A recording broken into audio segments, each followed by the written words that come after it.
welcome to For the Birds with Richard Cole. And Richard, it's good to have you back live in the studio today. Oh, it's great to be back. It sure is. I know. We've got an exciting show for you today. So much has been going on. People have been entering our Coles contest, our 2025 Coles calendar photo contest. And so what are they going to see today? They're going to see a lot of the pictures That's that right. have been sent in already. That's right. And we'll be going through the process later to select the one that's going to end up in the calendar, the ones that will be in the calendar. Right. And, of course, the coveted cover shot, too. Right. And you'll get a chance to vote on those eventually here on our Facebook page. We do want to welcome you and ask you to write in your comments. That's why Richard Cole is here. He loves to answer questions about birds and talk about birds. So let's make this interactive. Upload any pictures that you have of birds or nesting. We're going to talk a lot about nesting today, right? Yes, we will. And you it's want to that tell time them of year. Exactly. Yeah. Yeah, so there's lots of things involved in nesting, fighting, right? Yes. This time of year, one of the things people mention to me a lot is that birds are attacking their windows. Birds are attacking their car mirrors. Any piece of glass that's reflective, birds are attacking what's going on. Yeah, and we're going to talk a lot more about that, right? Yep. And show some pictures of all of that kind of thing. And it's sad in some ways, and it's funny in other ways. It really is. And there's ways to help prevent some of it. Yeah, and you'll talk about your way that you've got coming up. And then we'll also talk about places where birds are nesting and that kind of thing and how they don't always follow the rules that we set for them, right? I'm not sure they know the rules. But yeah, they nest in some of the most peculiar places. Yeah. And all different types. You've got different types of birds that do different types of nests. Some of them in the boxes, like we think of birdhouses, and a lot of other birds, most of the birds do it differently. Right. So first of all, a lot of variety. Yeah. Oh, I'm sorry, Richard. I didn't mean to talk. So yes, we have a ton of variety on that, and Richard's amazing insights on all of that. We do invite you to ask your questions about nesting or any other topic that you have about birds.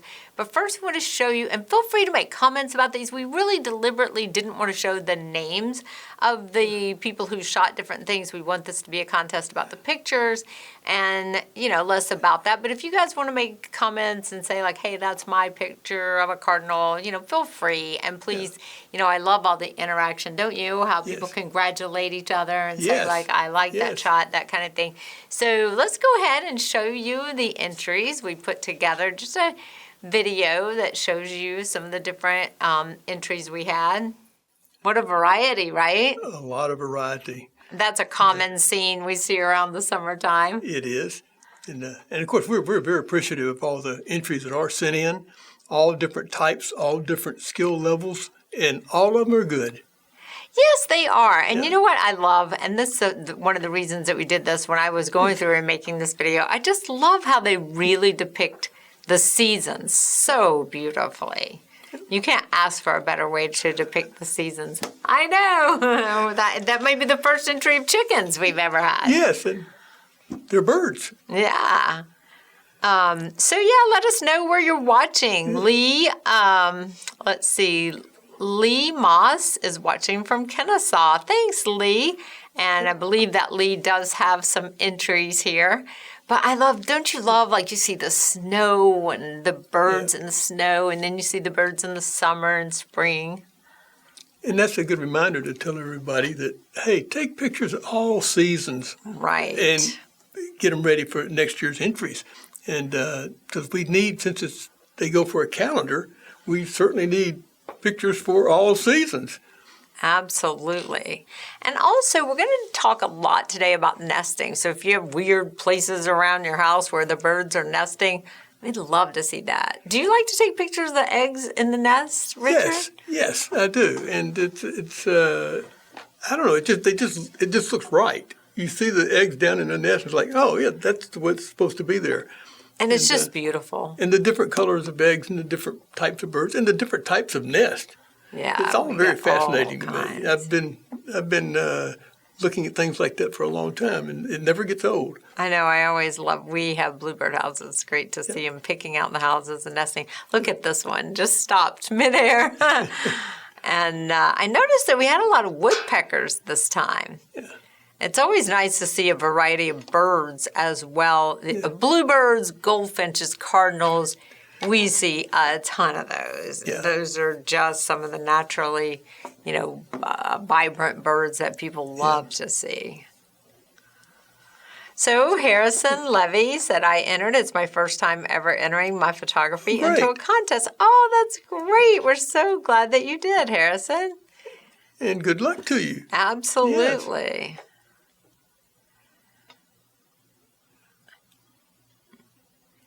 So many different types of photography. You see sometimes where the bird is just, that stop motion, I think it is, where they're just flying and they've stopped it. See a lot of that with the hummingbirds. And then, of course, just, when they're singing or eating, that kind of thing, that's always fun. And something all these pictures remind me of is these are taken in people's yards. Yeah. This is what's in everybody's backyard. It feeds the birds. Yeah. Absolutely. It's there. You don't Every have day to you can go anywhere. See these things. Yeah, that's the thing that's about it. It's so entertaining to feed the birds and to be able, you just can sit and watch them. You don't need any other entertainment.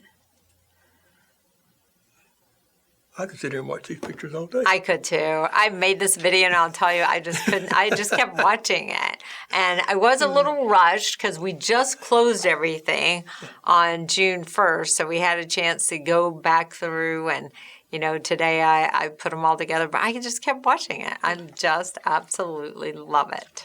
Again, I want to thank everybody who sent in entries for this. Absolutely. We end up making some absolutely, if I may say so, gorgeous calendars Absolutely. out of these things. And been doing this for some years, and every year it's like I look at them and I'm surprised at how good looking those calendars are from these pictures that have been sent in. Oh, yeah. And that's what's so much fun about it. You could have professional photographers take the pictures, but it's so much more fun to have people taking them, like you said, in their yards, showing their climate, their birds that they see every day.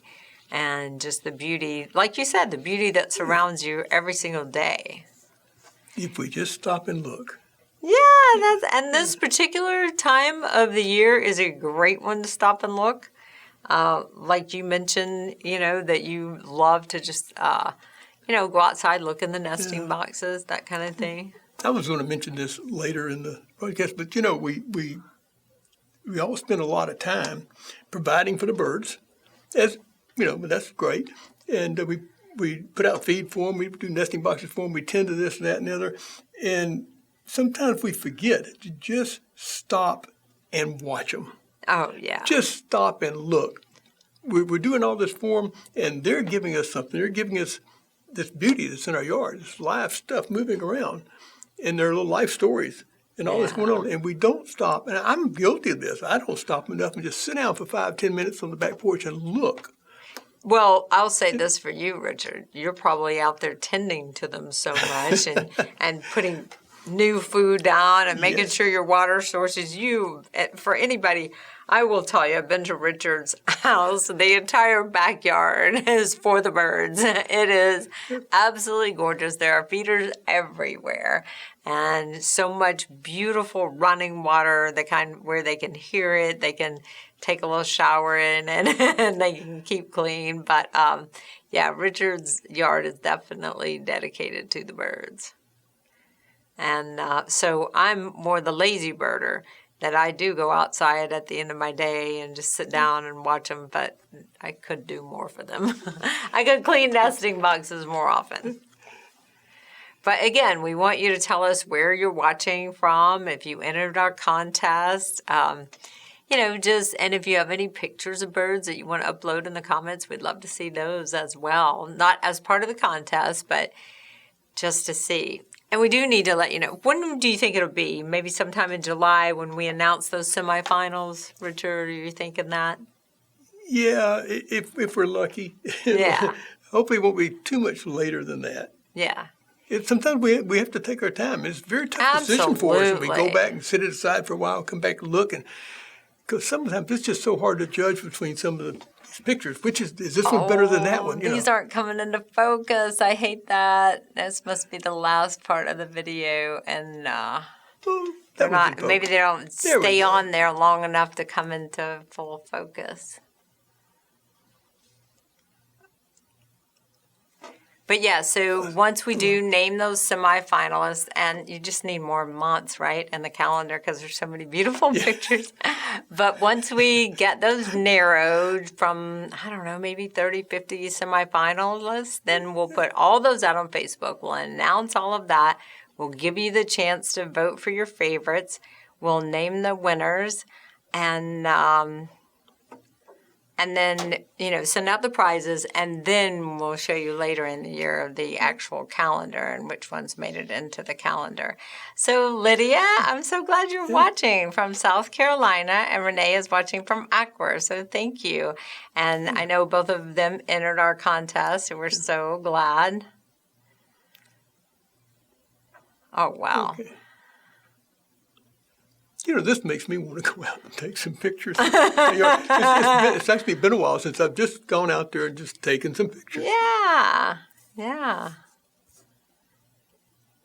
I do take pictures every once in a while with my iPhone, but I'll tell you that it's nothing like these. I love that they can get so close up sometimes in the bird's face.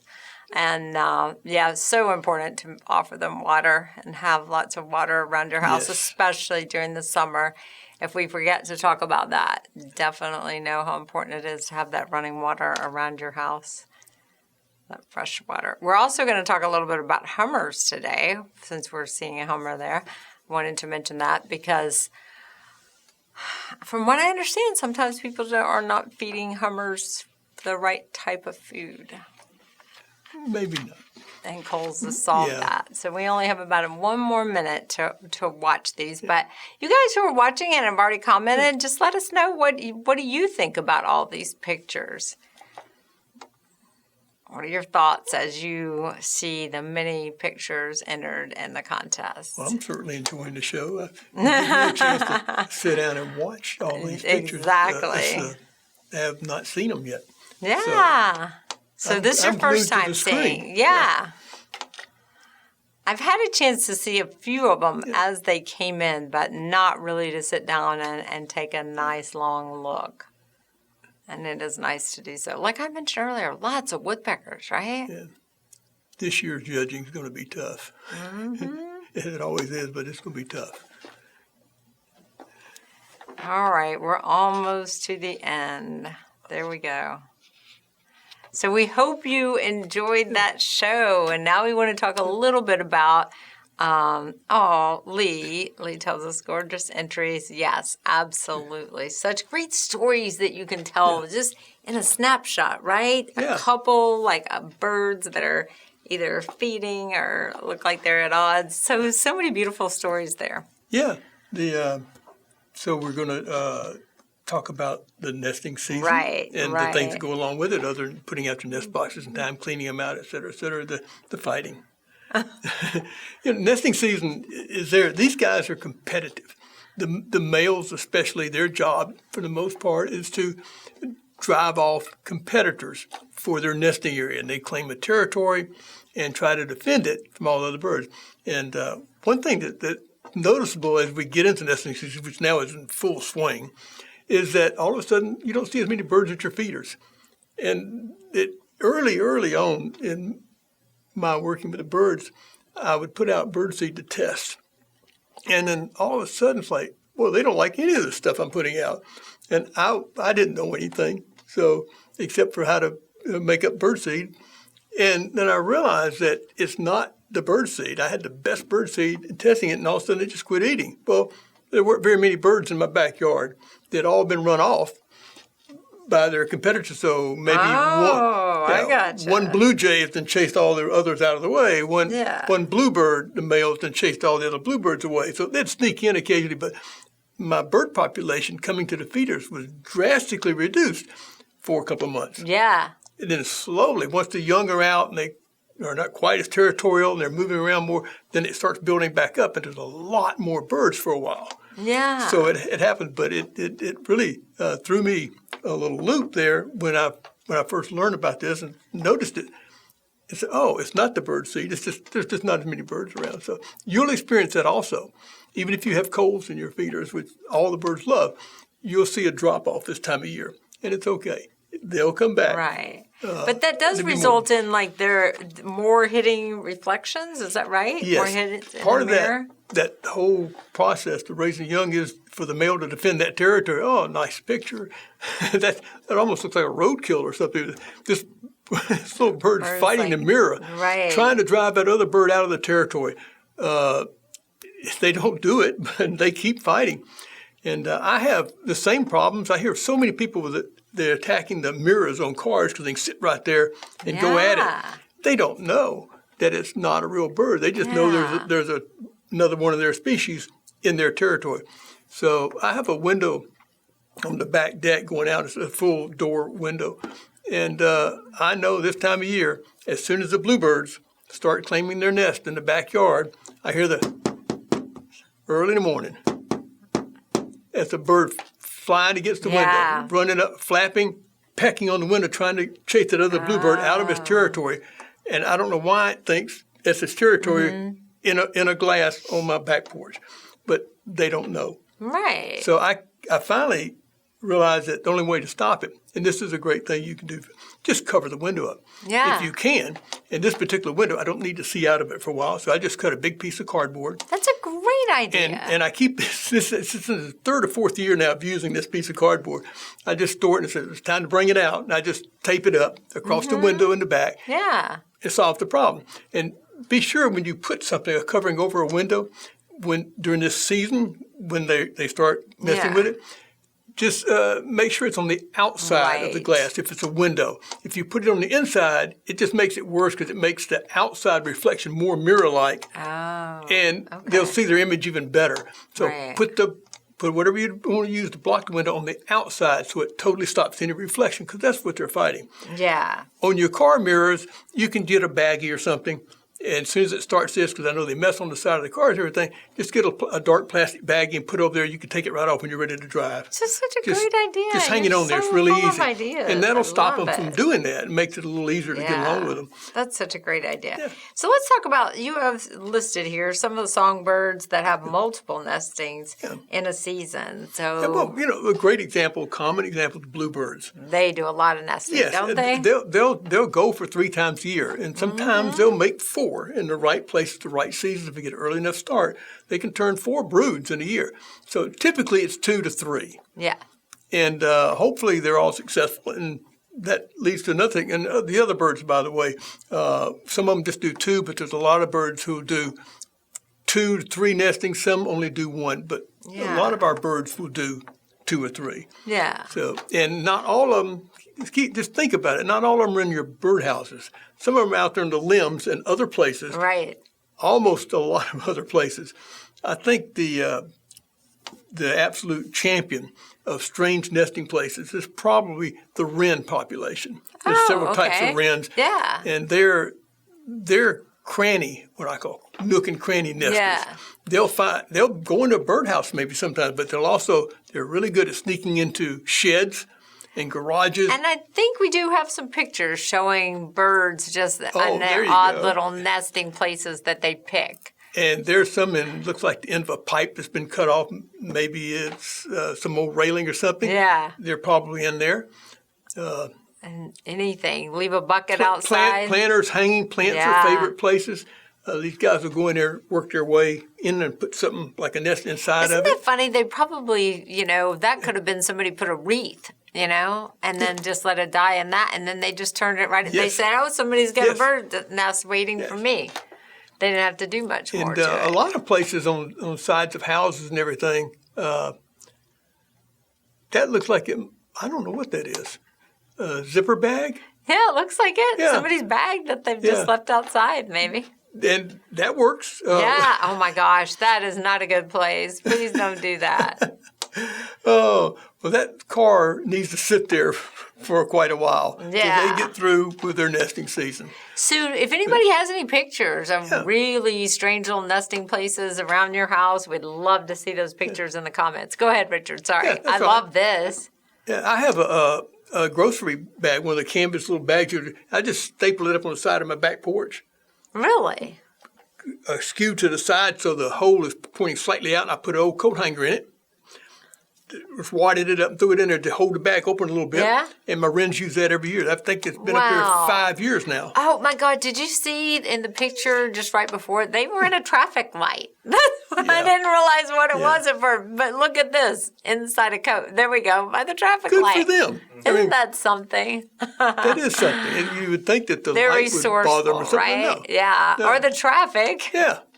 So, Oh, the baby's coming out.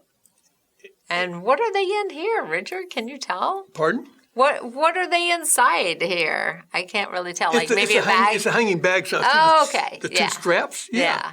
So, and I'm big on the bags. They seem to like that kind of stuff. They do. And like I said, just getting a bag hanging on the side under an eave somewhere and turn it slightly sideways so it's not straight down and in, it's off to the side. And like I said, just wad up a coat hanger loosely, stick it in there, hold the bag open. You'd be surprised. The wrens are going to love that, and maybe some other birds also. Yeah, these pictures are so much fun to me because, and I heard people last year on Nextdoor or Facebook were saying that somebody had made, some birds had made a nest in their boat and they want to take the boat out. Yeah. Oh my gosh. And these are helmets. Isn't that funny? Yeah.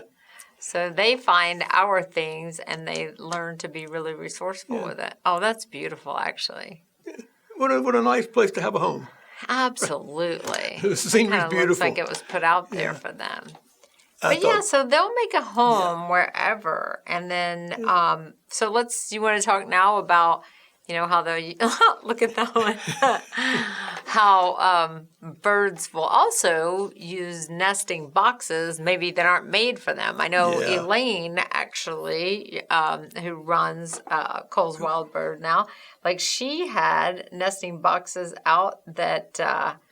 She has great crested flycatchers Yeah. nesting in the screech owl box, and Yeah. bluebirds nesting in a decorative metal birdhouse not designed for birds at all. And speaking of crested flycatchers, a screech owl box is a pretty decent sized box, large enough to house a screech owl. It's got a hole about yay big around, and the box is like this. Oh, look There at you that. go. Look at Much that. bigger than what you would think of as a typical birdhouse for your little wrens Oh, it looks and, like he's looking right at us, doesn't he? and Richard? other birds that go in there, chickadees and titmice Yeah. and bluebirds. But this bird, the crested flycatcher, is a little bit bigger, might have trouble getting in the smaller boxes, but it obviously really liked the Right. owl box. Yeah. And it's going to work out okay because the owls are not in there right now. So Right. they are, else they wouldn't have gone in. And the owls are pretty much over with their nesting. They're a little early. And by the time these guys finish their household duties here, Household the duties. owls will be back in late fall. Yeah. And it'll work. They time it out. But they will nest almost anywhere they see an opportunity to nest. And whether it's a good place or not. Yeah. Sometimes it's not successful because they don't choose the right place. Exactly. I think one of the pictures came by, they're on top of an automobile tire. Yeah, that probably didn't work. That's probably not going to work out well in the Unless long run. that car is just sitting in there and it's Yeah. just junk. Let's hope the car, I don't think it doesn't look like a junkyard car, so let's hope that Yeah, it's probably being used. at least the people know it's there because they've taken a picture. Yeah, So, exactly. So let's we wish talk them a the little best. bit about, guess what's coming up? Father's Day. Yes. Let's talk a little bit about some Don't Father's Day forget gifts. Father's Day. Yeah, No. absolutely. All you got to do is go to the Coles wildbird.com website and pick out some food and feeder, right? Put together food and feeder. Yeah, it's hard to go wrong if the father in the family likes taking care of the wild birds. What else? There's nothing better to do. Right. Go get some of the Coles food, some of the varieties that you can use, and give them a nice basket of a variety of Coles birdseed. Yeah, and as Alex is Coles showing us, feeder, our director, that you can just go straight to the website. You can pick out, your seed product, and then you can look at the feeders, and then you can look up a retailer where they sell Coles. And we do, in case that your dad or a dad that you know and love loves the hummingbirds. Let's talk about what to feed the hummingbirds, because I'm seeing Yeah. these things on Facebook right now that say that if a hummingbird eats honey, it can actually kill it. Do you know what that's honey true, honey Richard? is not a good thing. It's No, not it's something like they would eat in sticks, nature. right? It's too And sticky. it may not be good for them, and it's thick Yeah. and it's gooey.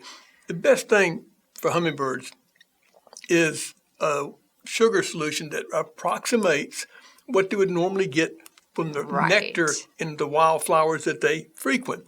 And at Coles, we developed, because we didn't like much of the stuff that was out there commercially, so we developed a food that closely mimics exactly what they're going to find in nature with the 3 types of sugars in the right proportions in it. Right. And we're real pleased with that. And no preservatives.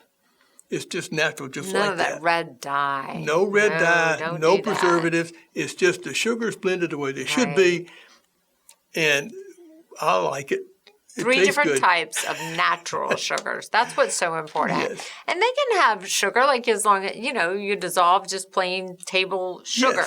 Yes. Don't do any honey, any sugar substitutes, no syrup, nothing like that. Just keep No it artificial simple. sweeteners Or of else all use things. Coles. People right. just do some strange things. Don't they? And I think thinking they're doing good. They don't want the Right. hummingbirds to get fat. A hummingbird does not need to worry No. about losing weight. We Not guarantee really. you that. No, they're one of the kings of losing weight. Yes, they need all that real energy that they get from, real nectar and Yes. sugar to be able to make it across And the Gulf of Mexico. Twice a year, they'll do migrations, sometimes nonstop for 500,000 miles or more to get to where they're going. And they'll burn off a third or more of their body weight in that one little exercise over that short period of time. So they know how to pack it on Yes. and then drop it off. They will handle their weight problem. They are not like us. They do not need to be on a diet. No diets for the hummingbirds. Thanks so much. Oh, what was you going to say? I'm sorry. One other quick thing about hummingbirds. They don't live on sugar water. That's not that just keeps them going. That's their energy bar. That's They their quick live energy. on spiders and things like that, Insects. right? Yeah. Yes, insects. They're constantly picking up Yeah. little spiders and little bugs off flowers and things. Good. And so that's where they get their protein. Can't live on sugar alone. And the sugar gives them their energy.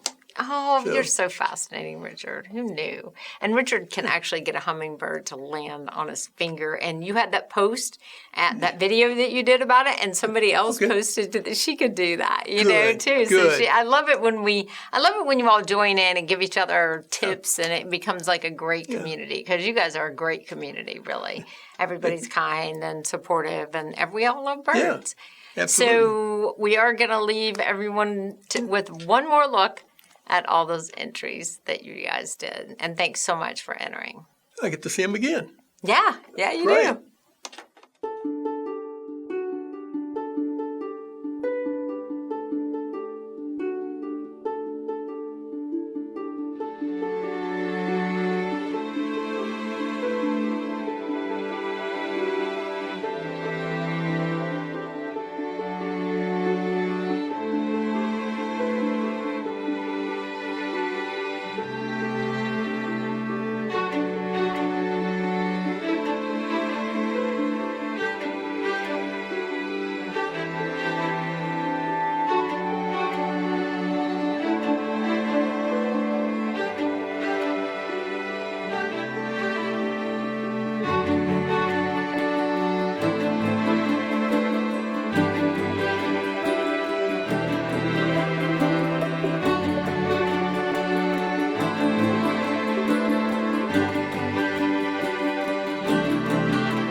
Hello, this is Richard Cole. I want to thank each of you for watching, and I want you to subscribe to our YouTube channel, and don't forget to share it.